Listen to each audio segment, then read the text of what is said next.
लोग बात करने वाले हैं बीएड एंट्रेंस एग्जाम 2022 की परीक्षा समाप्त हो चुकी है। कल इसकी परीक्षा थी। आज के समाचार पत्रों के माध्यम से जानकारी कि लगभग 93% विद्यार्थियों ने परीक्षा दी है और सवाल आसान थे, खिली मुस्कान। और लास्ट हम लोग ये भी बात करेंगे कि बीएड करेंगे डीएलएड, चूंकि दोनों विद्यार्थी इसमें दोनों के एग्जाम दे रहे हैं और दोनों के आवेदन प्रक्रिया चल रही है। बीएड की तो परीक्षा हो चुकी है और डीएलएड के आवेदन भी चल रहे हैं। विद्यार्थियों ने दोनों में अप्लाई किया हुआ, तो उसकी बात भी मैं बाद में बताऊंगा। तो सबसे पहले तो बात कर लेते हैं कट ऑफ की और पेपर के पैटर्न की। किसी भी चीज के जो पैटर्न होता है उसी के हिसाब से कट ऑफ का अनुमान लगाया जाता है। तो पेपर के पैटर्न की बात करें तो पेपर का पैटर्न बहुत ज़्यादा ना तो कठिन था ना ही आसान था। बहुत ज़्यादा लोग कहना कि आसान था, तो मैं इसको आसान नहीं कहूँगा। हालांकि लगभग 50-60% जो क्वेश्चन थे वो थोड़ा सा सामान्य थे।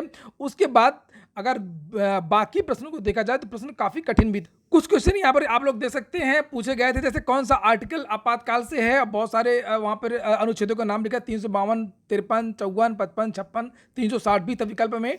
राष्ट्रीय खेल संस्थान कहाँ पर है, मतलब है कि सुभाष चंद्र बोस राष्ट्रीय खेल संस्थान कहाँ पर है। सबसे पुराना वेद कौन सा है, तो यहाँ पर देख सकते हैं कुछ परंपरागत ट्रेडिशनल क्वेश्चन पूछे गए थे जो पिछली परीक्षाओं में 100 बार पूछे जा चुके हैं। करंट की भी काफी क्वेश्चन पूछे गए थे, जैसे साहित्य अकेडमी पुरस्कार किसे दिया गया है, और करंट में कुछ विद्यार्थी कर पाए और कुछ विद्यार्थी नहीं कर पाए, ज्यादातर विद्यार्थी नहीं कर पाए हैं। और फिर से रिपीटेड क्वेश्चन पूछा गया था कि मानव द्वारा परिधात कौन सी है, तांबा इत्यादि। तो इस तरीके के जो क्वेश्चन है वो पूछे गए। मदर टेरेसा का जन्म कहाँ हुआ था, विपिन रावत को कौन सा अभी पुरस्कार दिया गया, मरणोपरांत, पद्म विभूषण, और इस तरीके के बहुत सारे जो क्वेश्चन वो आए थे। 100 प्रश्न प्रथम पाली में पूछा गए थे और 100 प्रश्न सेकंड पाली में पूछे गए थे। 200 नंबर का प्रत्येक प्रश्न पत्र था। कोरोना को लेकर के एहतियात बरती गई थी। आप लोग यहाँ पर देख सकते हैं ये इंक भी दी गई थी थंब इंप्रेशन के लिए, और यहाँ पर जो है कि मास्क भी विद्यार्थियों को वहां पर वितरित किए गए थे। ये पूरा पैकेट के पैकेट जो है विद्यार्थियों को सभी को बांटा गया था, और प्रत्येक विद्यार्थी को एक छोटी सी इंक पैड भी दी गई थी। ये इंक पैड आप लोग देख सकते हैं, और सैनिटाइजर के कुछ पाउच भी दिए गए थे।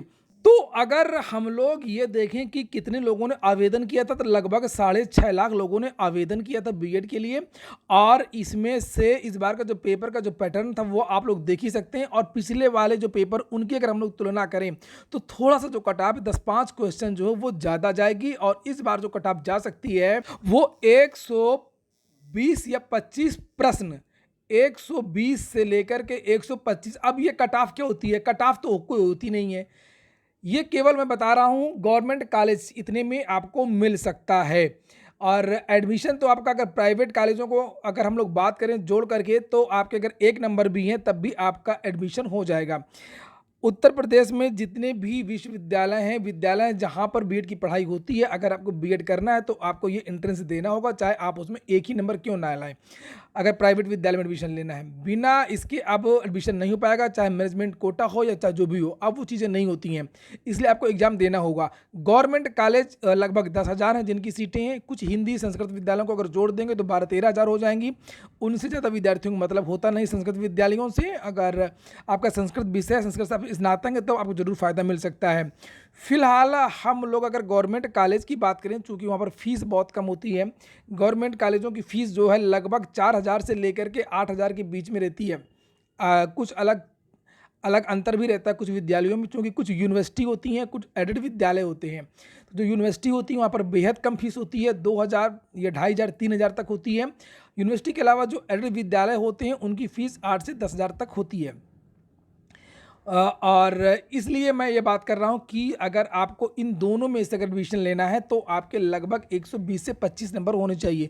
विद्यार्थियों ने इस बार थोड़ा सा लीड बना लिया है रीजनिंग में। छात्राओं ने भी रीजनिंग कर लिया है। रीजनिंग के 200-300 सवाल कठिन आए थे, विद्यार्थियों को कहना है।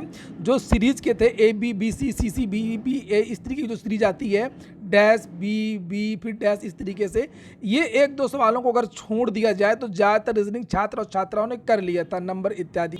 और हिंदी के भी 1-2 जो साहित्य के जो क्वेश्चन आए थे उनमें थोड़ा सा दिक्कत हुई है। जैसे पूछा गया व्याकरण का पढ़नी किसे कहते हैं, ये पूछा गया। उर्दू के लिए 2021 में किसको पुरस्कार दिया गया था। कबीर के आलोचक लेखक का नाम बताएं। गलत टाइपिंग हुई है यहाँ पर, कबीर के आलोचक लेखक का नाम बताएं। लेकिन ओवरऑल विद्यार्थियों ने कर लिया था, और इसलिए जिन छात्रों का 125 के आसपास हैं उनके रैंक अच्छी आ सकती है। ये बात हो रही है सामान्य वर्ग के विद्यार्थियों के लिए, दोनों को मिलाकर के, फर्स्ट पेपर और सेकेंड पेपर। चूंकि 200 नंबर का पेपर था, 100 सुबह और 100 शाम को। ये है जो बात हो रही है, ये केवल और केवल सामान्य वर्ग मेल की बात हो रही है। अगर हम लोग ओबीसी की बात करें तो ओबीसी के अगर 110 से 115 के आसपास हैं तो यहाँ पर ओबीसी मेल का सिलेक्शन हो जाएगा। अगर हम लोग एससी की बात करें तो एससी की कट ऑफ 100 के आसपास हो सकती है। 100 प्रश्न 50 सुबह और 50 शाम को अगर हैं तो एससी के जो सिलेक्शन हो जाएगा, क्योंकि एससी में अगर रैंक आपकी 18,000 या 20,000 तक भी आती है तब भी आपको गवर्नमेंट कॉलेज मिल जाते हैं सामान्यतया।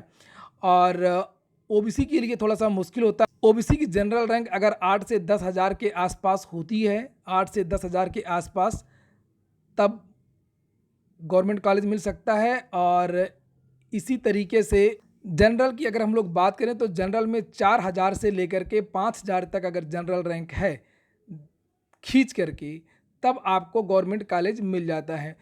तो ये है सामान्य कट ऑफ। और महिलाओं को और भी ज़्यादा छूट रहती है अलग अलग कैटेगरी में, आप लोग यहीं से अपना अंदाज़ा लगा सकती हैं। हिंदी संस्कृत वाले जो छात्र होते हैं उनको भी काफ़ी छूट मिल जाती है। प्राइवेट कॉलेज जो होते हैं उनकी फीस लगभग पहले साल 51,250 51,52,000 रुपये होती है और द्वितीय साल लगभग 31,000 होती है।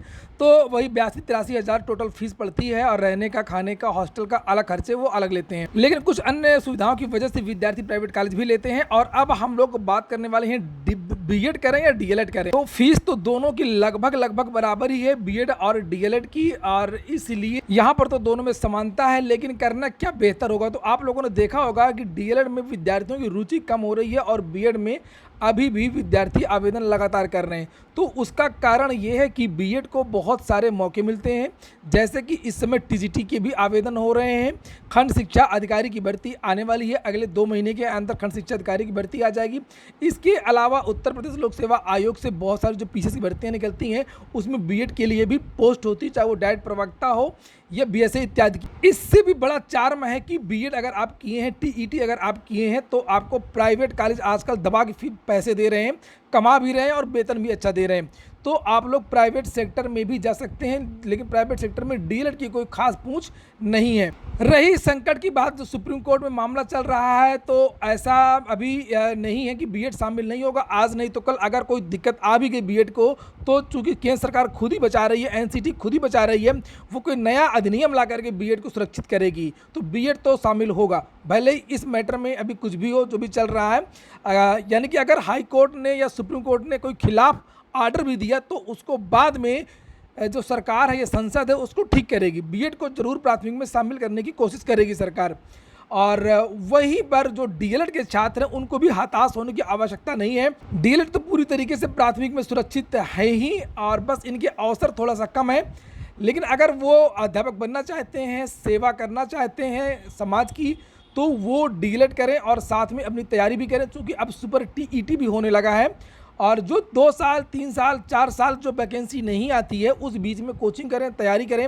ऐसा ना हो कि 68,500 की तरह भर्ती और निकल जाए और सुपर टीईटी जो कटाव है उसको क्रॉस ना कर सकें। और ऐसा भी नहीं है कि भर्ती नहीं आएगी, भर्ती तो सरकार को देनी ही पड़ेगी, भले ही 1 साल 6 महीने जो भी है थोड़ा सा लेट हो।